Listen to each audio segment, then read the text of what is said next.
Vamos a ver un par de temas relacionados con un mix de temas fisiológicos, tratando de aplicarlo lo máximo posible, más un vuelo de pájaro que otra cosa, pero nos abocamos a diferentes temas muy brevemente, enfatizando lo más importante a nivel fisiológico.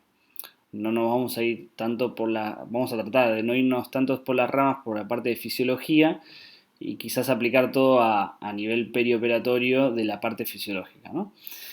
Y uno de los temas que arrancamos ahora es el tema de fluidos. Nosotros sabemos que nuestro cuerpo está compuesto por entre 60 y 50% de agua. No somos, como algunos dicen, 99% agua. Cuando somos más chiquitos podemos llegar a 80, y cuando somos más viejos quizás más tirando a 50. Eh, y este agua está distribuido en nuestro cuerpo en compartimentos. Entonces nosotros tenemos grandes rasgos un compartimento intracelular y un compartimento extracelular. El compartimento intracelular es que se lleva el mayor porcentaje, ya sabemos que es 2/3. Todos estos temas ya los vieron varias veces durante su vida cursada en la facultad. Acá tenemos que imaginarnos la membrana fosfolipídica y dentro del extracelular sabemos que un 20% está en el intravascular y un 80% está en el intersticial, ¿no? Entonces, lo que sabemos es que acá más que nada tenemos proteínas y el agua pasa, y acá no tenemos tantas proteínas. ¿Okay? Entonces tenemos una presión oncótica, de esto hablamos en el tema de las fuerzas de Starling, esto un poco más de lo mismo, y tenemos que la gran mayoría de cosas no pasa por acá, sino que necesitamos un transporte activo para que transportar las cosas intracelular. Entonces tenemos diferentes concentraciones de sustancias, por ejemplo el sodio, comparativamente con el intersticial intravascular. Y en base a esto es lo que nos va a definir un poco los fluidos que nosotros le administramos al paciente acá. No tenemos mucha chance de administrar al paciente en el intersticial de todos los órganos ni en el intracelular. La única forma más práctica que tenemos es el intravascular. Bien, y en eso básicamente tenemos dos grandes tipos, que son los cristaloides y tenemos los coloides.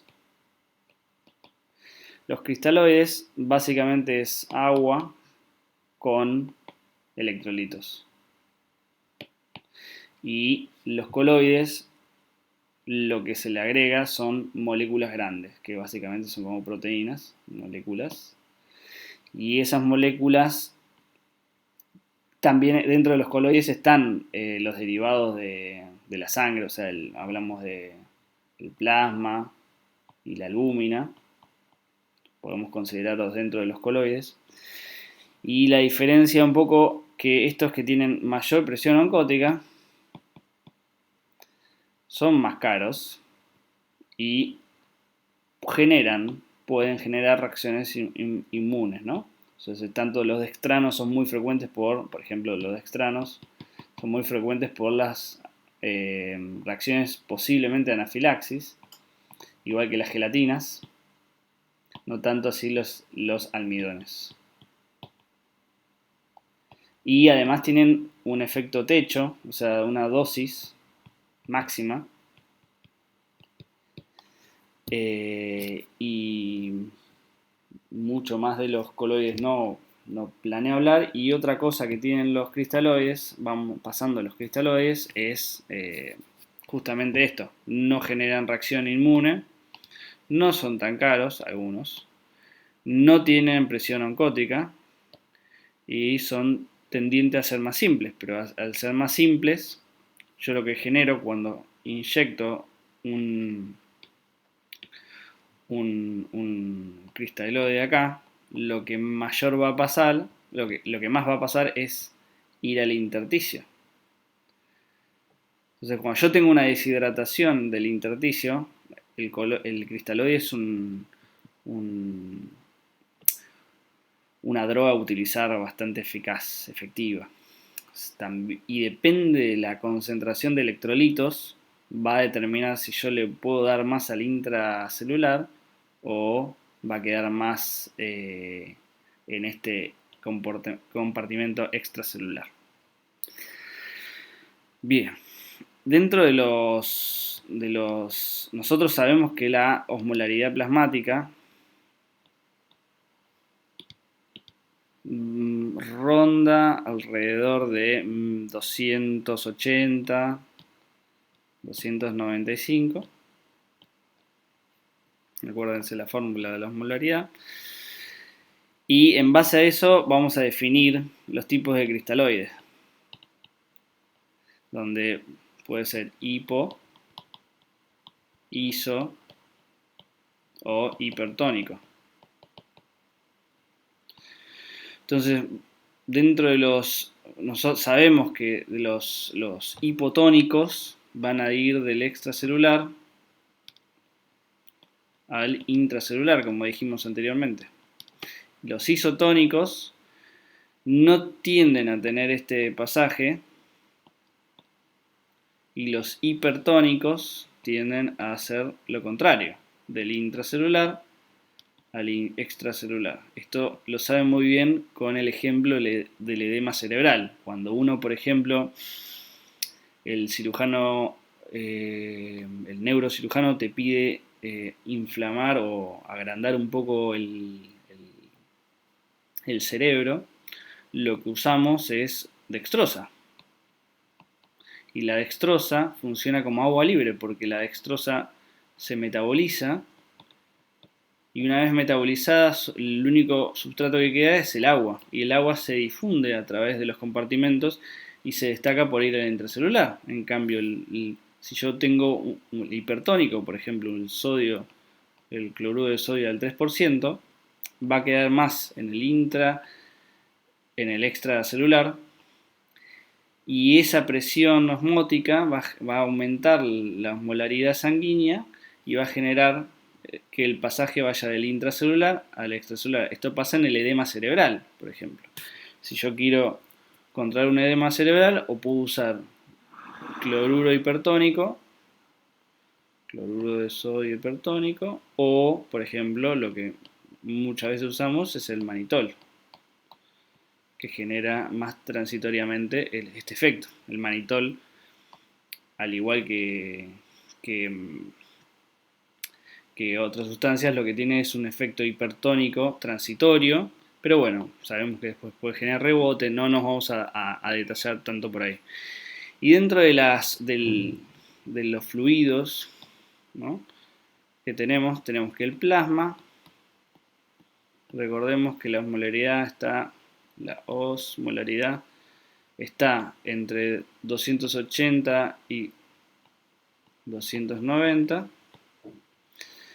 El sodio está en 135, 145. Potasio 3,5 a 5. El cloro a 95, 105. Y después tenemos, bueno, subproductos como el calcio, magnesio y bicarbonato y láctico. Que no me voy a entrar tanto en detalle en los valores acá, pero vamos a ver si los tienen o no los tienen. Y la solución salina, al 0,9, la solución fisiológica, que no es muy fisiológica, lo que vamos a tener es que es muy común, muy frecuente de ver, es lo que más a mano tenemos, tiene bastantes beneficios, que no genera tanto daño. Sabemos que son más hipertónicos, tienen una tendencia más alta a la osmolaridad plasmática, y tienen 154 de sodio y 150, perdón, no tienen potasio, y tienen 154 de cloro. esta modalidad hace que al tener esta relación me va a generar una acidosis hiperclorémica, metabólica hiperclorémica.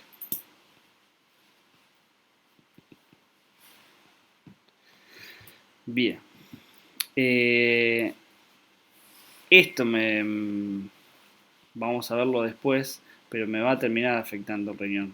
Hoy sabemos que no hay mucha diferencia en la mortalidad, si yo comparo cristaloides balanceados y no balanceados, pero sabemos que en algunos pacientes renales particularmente eso puede afectarse. Bien, el otro componente que tenemos es el Ringer lactato. El Ringer lactato lo que tiene es un buffer, es un toquecito más hipotónico, tiene 130 de sodio, tiene 109 de cloro. A pesar de que tenga menos cloro, tiene menos chance de generar acidosis hiperclorémica, pero al tener más cloro que el cloro plasmático, también tiene esta tendencia a generar acidosis hiperclorémica, pero que necesita muchos mayores volúmenes. Y tiene otros componentes como el cloro, o sea, tiene calcio, magnesio y cloro, calcio, magnesio y bicarbonato. Perdón, tiene solo calcio y potasio, no tiene magnesio ni bicarbonato, pero tiene láctico. O sea, no tiene ni bicarbonato ni magnesio, me corrijo. Pero tiene láctico. Y el láctico se metaboliza en el hígado, el láctico este que tenemos acá, se metaboliza en el hígado y queda solo el correspondiente, la correspondiente solución y diferencia entre sodio y cloro, que es lo que me va a generar que sea menos ácido y más alcalino que la solución salina. Eso lo van a ver más claro cuando relacionen este concepto de fluidos con el concepto de estado ácido-base y el método de Stuart. El sodio al 3% tiene 1030 de osmolaridad. Es mucho más importante, va a generar muchísima más acidosis metabólica hiperclorémica. Y tenemos también que el sodio a la mitad, tenemos que tiene 77 de más o menos de sodio y 77 de cloro, y va a tener 154 de osmolaridad, la mitad. Entonces vamos a definir como balanceado esos cristaloides, como el Ringer lactato, que tratan de asimilarse al plasma. Entonces, una solución balanceada es esa solución que se asemeja al plasma y tiene la mayor cantidad de componentes similares al plasma, como el sodio, el potasio, el cloro, en este caso el láctico, y calcio. Por eso muchas veces cuando usamos Ringer lactato no debe ser mezclado con hemoderivados, porque los hemoderivados usan citrato y el citrato se une con el calcio, haciendo que ese efecto que tiene el citrato en los hemoderivados, que es un fenómeno más para evitar que se coagule la sangre, si yo le saco el citrato, porque se junta con el calcio del Ringer lactato, puede que ese hemodiderivado se coagule. Entonces, no hay que mezclar Ringer lactato con hemoderivados. Y después tenemos las dextrosas, que tenemos la dextrosa del 5%, que es isotónica, con una osmolaridad más o menos alrededor de 250, 260. Y después tenemos otros más hipertónicos, cuando las dextrosas se une al a cloruro de sodio normal, por ejemplo al 0,9, que muchas veces se usa eso. Es hipertónica, son soluciones hipertónicas, pero tienden a, al liberarse la dextrosa, luego terminan siendo como solución salina. Y por último vamos a hacer referencia a a la albúmina, particularmente, la albúmina del 5%, que tiene una osmolaridad de 309, es una de las sustancias que se puede pasar, y la albúmina al 25% también. Más que nada se usa en el tratamiento del reemplazo, ¿no? Reemplazo de la albúmina y como coadyuvante para la presión oncótica. Hay que tener cuidado con en la transfusión de albúmina con la función renal, ¿no? Esto se vio deteriorado. De hecho, en algunos pacientes con patología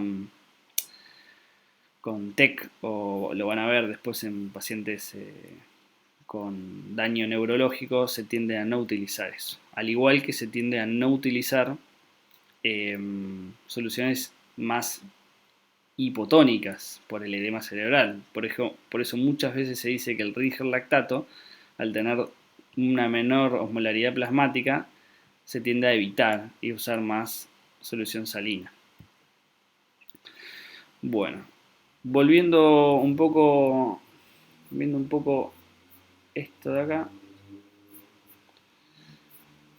vamos a recopilar un poco lo que dijimos, que es el asunto del porcentaje de agua que tenemos en el cuerpo, y a medida que envejecemos cómo eso disminuye. Y fíjense cómo como al nacimiento tenemos casi 80% de porcentaje de agua corporal, y a medida que vamos envejeciendo nos vamos secando. Por eso decimos que un paciente añoso es un paciente con menos agua en el cuerpo. Y fíjense cómo a nivel intracelular, extracelular, al nacimiento tenemos más líquido, y a medida que vamos creciendo se va invirtiendo esa relación entre el líquido intracelular y extracelular. Este es un cuadro que lo van a ver varias veces, que fíjense las concentraciones de plasma que dijimos, vean la solución salina, fíjense el Ringer lactato y el Hartmann. Nosotros muchas veces lo usamos indistintamente, hay muy poca diferencia entre los dos, así que le decimos lo mismo al Hartmann y al Ringer, pero tienen sutiles diferencias. Pero fíjense que puede llegar a ser un poco más alto el Ringer que 105 de cloro, y eso tiende a generar una acidosis hiperclorémica, puede generarla igual, pero también tiende a ser un poco más hipotónico. Se vio también una tendencia en algunos estudios, van a ver las últimas tendencias en cuanto a comparar cristaloides balanceados como el Ringer contra la solución salina, que en pacientes críticos, particularmente como dijimos antes, en pacientes renales, tiene algún tipo de beneficio. Y todos estos líquidos, nosotros cuando estamos en quirófano y entre comillas, abrimos la chapita de los pacientes, no es gratuito la transfusión de esta solución salina. Fíjense que la solución salina que genera esta hipercloremia genera fisiopatológicamente esta contracción del músculo liso vascular, genera una alteración a nivel de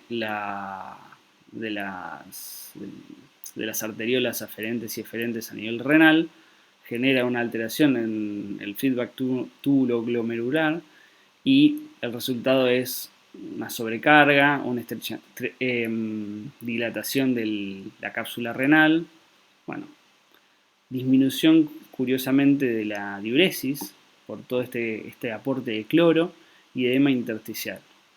Y se vio en algunos estudios en pacientes sanos cuando se pasa muy rápidamente 1 litro de solución salina que genera náuseas y vómitos y dolor abdominal. Con lo cual no es algo tan inocuo y ya da por sentado que no es tan fisiológica como uno espera. Y esto es resultado un poco de la acidosis metabólica y la hipercloremia.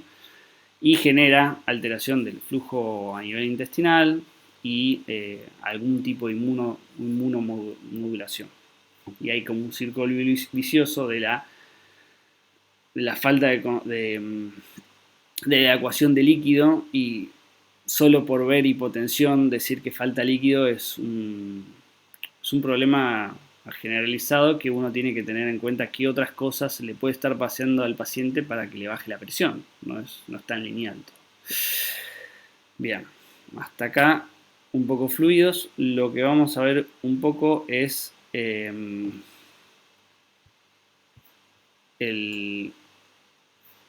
poco de sistema digestivo, que me gustaría algunos temas fisiológicos relevantes en anestesia. Por ejemplo, el tema de los esfínteres a nivel gástrico, que me gustaría que quede más o menos claro. Nosotros tenemos el esfínter esofágico superior y el esfínter esofágico inferior. Más o menos aguanta entre 15 y 20 milímetros de mercurio, si no me equivoco. Y hay una relación, sí, acá tenemos el diafragma, que a nosotros nos preocupa, que es si este contenido gástrico va a aparecer o no va a aparecer cuando hagamos la laringoscopía, ¿no? Cuando manejemos la vía aérea, acá arriba, esta es la lengua. Sí, cuando yo me quiera meter en el pulmón con un tubo endotraqueal, pulmón, si ese contenido gástrico va a ser suficientemente rebelde como para aparecer acá, interrumpirme mi laringoscopía. Entonces, es un problema que nos afecta a todos, es una de las causas de juicio de mala praxis a nivel mundial, a pesar de toda la evolución que tenemos, no mejoró mucho eso. ¿Y cuáles son los factores fisiológicos que afectan esto? Primero, la motilidad intestinal. La motilidad intestinal va a depender de cosas que lo inhiban, y una de las cosas que mayor lo inhiben es la colecistoquinina, que va a estar estimulada por la grasa y las proteínas, o sea, la carne. Entonces, ya sabemos que una dieta de grasas y proteínas va a tener un retraso gástrico, y en estos casos es donde en la práctica habitual el ayuno tiene que ser de 8 horas, idealmente. Sin embargo, si el paciente tomó té y galletitas, que son primariamente líquidos, claros y hidratos de carbono, no tiene esta estimulación a la colecistoquinina, no se inhibe tanto el vaciamiento gástrico, y esto, si es una comida ligera, se podría esperar por muchas guías hasta 6 horas. Entonces, tomó un té con galletita, nosotros podemos decir que en 6 horas, a evidencia suficiente, lo podemos operar, y que si le hacemos a las 6 horas una eco gástrica, vamos a tener menos de 1,5 mililitros por kilo en el estómago. Y la explicación de por qué va a salir o no ese contenido estomacal va a depender de la presión intragástrica y la presión intraabdominal, que van a generar una fuerza contra el esfínter esofágico inferior. Y hay otros factores que inhiben el esfínter esofágico inferior, y eso lo vamos a ver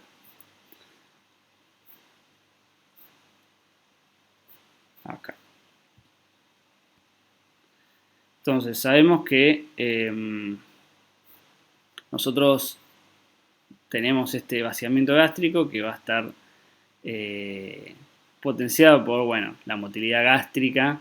Cualquier estímulo como la metoclopramida va a ayudar al vaciamiento gástrico. Muchas veces por eso, sabiendo que los pacientes obstétricas tienen un retraso de vaciamiento gástrico o mayor presión intraabdominal, para bajar el riesgo de broncoaspiración y síndrome de Mendelssohn, como se dice clásicamente, se usa ranitidina y Reliberan preoperatorio.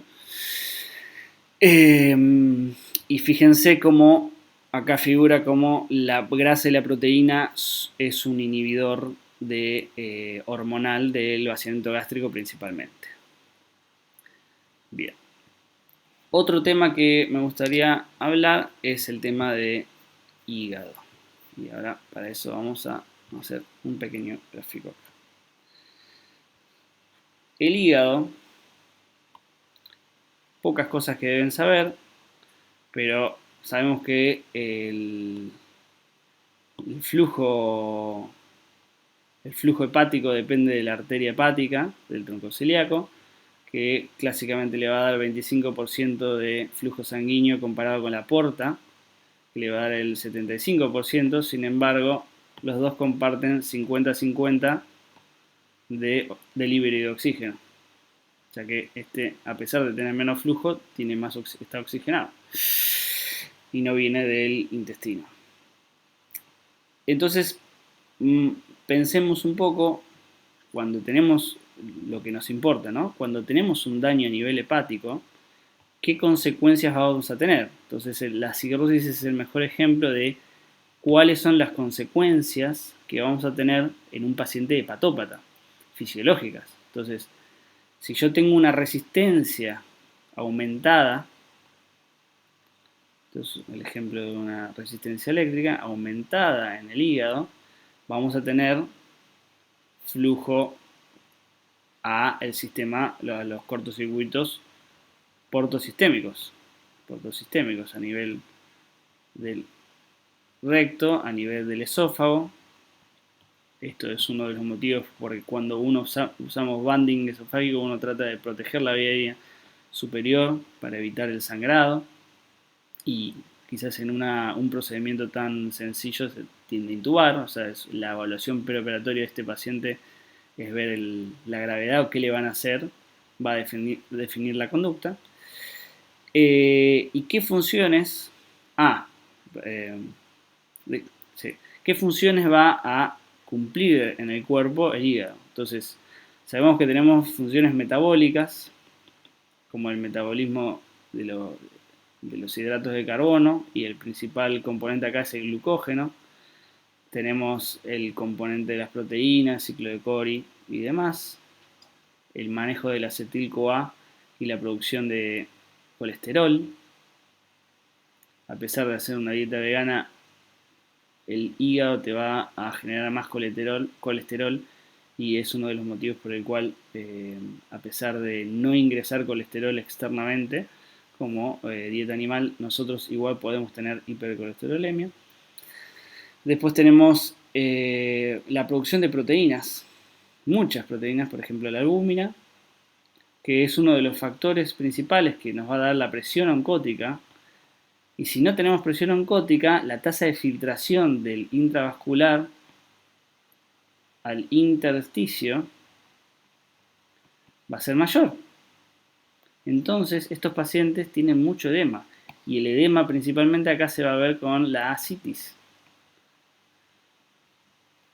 Otra de las proteínas que va a generar va a ser proteínas de la coagulación. Pero no solo son proteínas procoagulantes, sino también las proteínas anticoagulantes. Y el mejor ejemplo para pensar en la patología de la coagulación en un paciente hepatópata es si nosotros tenemos un equilibrio entre dos fuerzas, procoagulantes y anticoagulantes.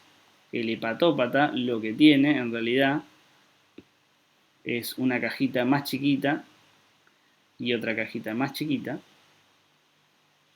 donde cualquier afectación procoagulante, cualquier afectación anticoagulante hace que se vaya para un lado o para el otro mucho más sencilla, sencillamente. Entonces ese es el desequilibrio de la coagulación. Ahora vamos a ver unos detalles mínimos.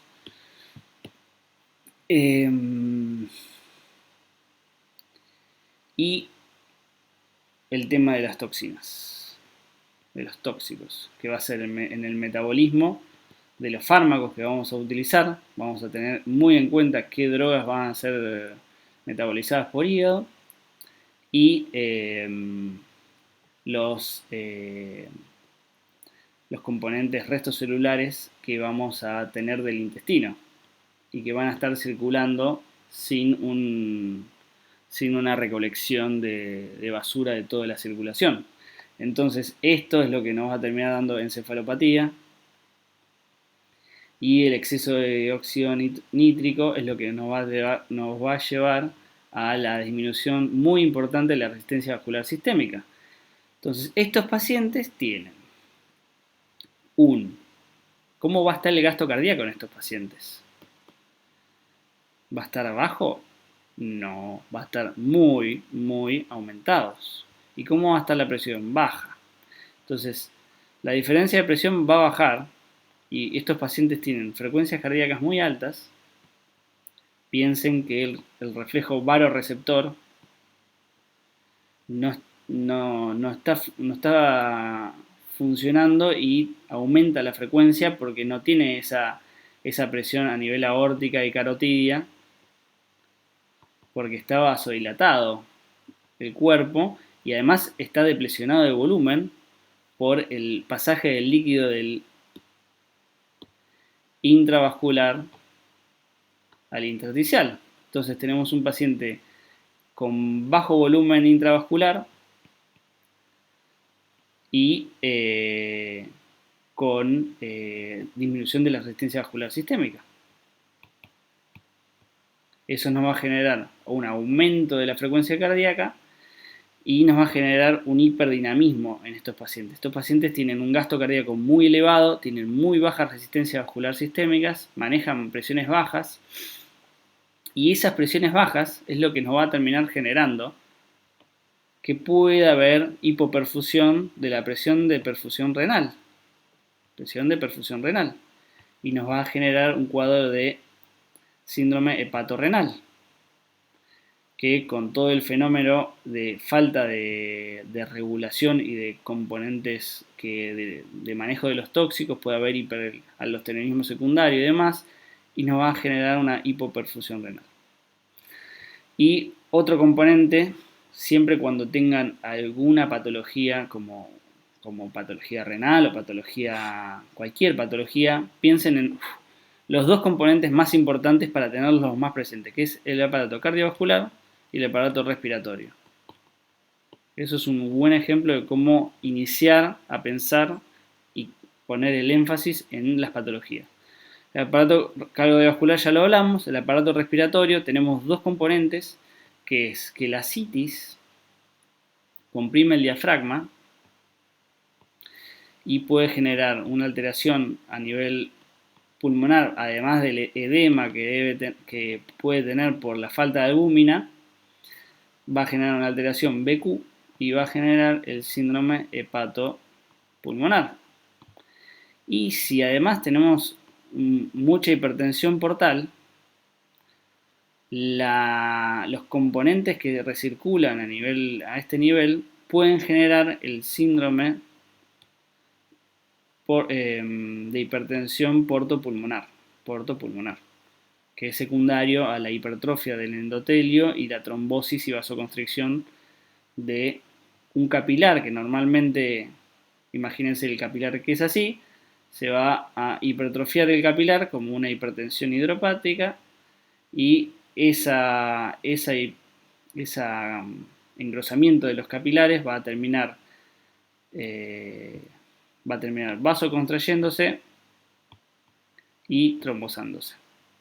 Y eso va a generar hipertensión pulmonar. Son pacientes que vienen con una frecuencia cardíaca de 120 y presión arterial de 85 de sistólica, con daño renal, desaturando, que vienen para, por ejemplo, un trasplante pulmonar, cuando ya llegamos muy lejos. a nivel del daño hepático. Y tocando un poco, siguiendo un poco acá en la diapositiva, cuáles son las funciones que tenemos acá, repasando. Tiene funciones a nivel de la degradación de endotoxinas, funciones inmunológicas al principio, más que nada, y la fagocitosis por la célula de Kupffer. Bueno, la formación y generación y la degradación de urea y todo el metabolismo de drogas y de biomoléculas. Además de todo lo que ya hablamos anteriormente. Y este es un ejemplo de los factores que nos pueden afectar la coagulación a nivel de la cirrosis. Entonces, el control plaquetario puede disminuir por el hiperplenismo secundario y eso también va a afectar a nivel de la activación plaquetaria en la primera fase de la cascada de la coagulación. Fíjense que los factores de coagulación K dependiente van a disminuir y la síntesis de fibrinógeno, que es hepática, va a disminuir. Sin embargo, también va a disminuir las proteínas C y S, y la antitrombina y el factor 8. Perdón, y el factor 8 va a aumentar, que es otra de las cosas que nos pueden hacer, son procoagulantes, ¿no? Y otra cosa procoagulante es el aumento de la expresión del factor von Willebrand y ADAM13. Bien. Yendo al componente renal. Paciente renal, voy a ir más a grosso modo, esto lo van a ver en otras clases también, la parte más de fisiología, pero paciente renal lo tienen que asociar más que nada a un paciente que tiene enfermedad vascular.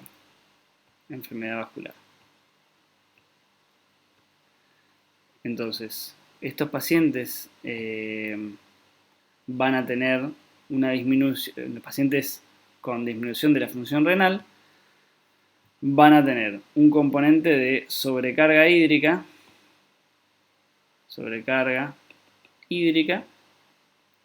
y van a tener una disminución de la eliminación de detritus celular y demás del metabolismo, ¿no? Por ejemplo, la urea.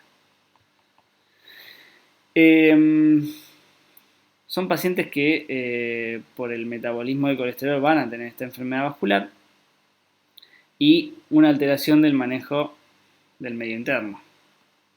Importante. Como también va a funcionar la eritropoyetina, va a funcionar acá, vamos a tener disminución de los glóbulos rojos y van a ser pacientes anémicos crónicos y alteración de la vitamina D con alteración de regulación fosfocálcica. Todas estas cosas, o sea, tienen que ya pensar que es un paciente con enfermedad coronaria, es algo que uno debería tener un poco de dar por sentado. Vamos a ver esto, fíjense. Aumento que da la insuficiencia renal aguda, da hipercalemia, elevación de la urea, hiperfosfatemia, hipocalcemia, disminución del bicarbonato. Es todo las alteraciones del medio interno. Y fíjense que el aumento del sal y agua, de los ácidos, del potasio y la urea son dependientes de la disminución de la excreción. Y el síndrome urémico, que también afecta que es lo que nos lleva a la disfunción plaquetaria, la falta de eliminación de agua es lo que nos lleva a la sobrecarga de volumen y hipertensión. La alteración de la regulación de calcio nos lleva al déficit de calcio inicialmente con una disregulación que nos termina generando hiperparatiroidismo y osteomalacia. La falta de eritropoyetina nos va a dar anemia.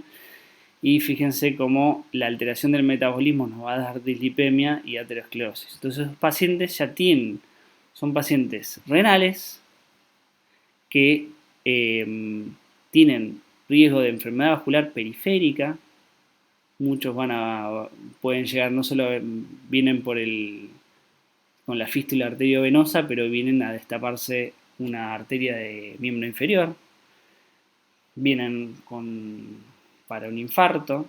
O sea, es el ejemplo este es el más claro de la evaluación preanestésica y a dónde apunta un paciente renal. Y en cuanto a la fisiología renal, otro dato que me gustaría mencionar, o sea, muchísimas cosas de fisiología renal, ustedes ya saben de la facultad, pero un dato que me gustaría mencionar es este, del nivel de la autorregulación y por qué pacientes, ya sabemos que la misma anestesia nos baja la presión arterial y el gasto cardíaco, y cómo esto puede generar daño renal posoperatorio, que es uno de los factores en cirugías complejas que están en investigación hoy de cómo mejorar el daño renal secundario a la cirugía, sea por inflamación y también por la hemodinamia.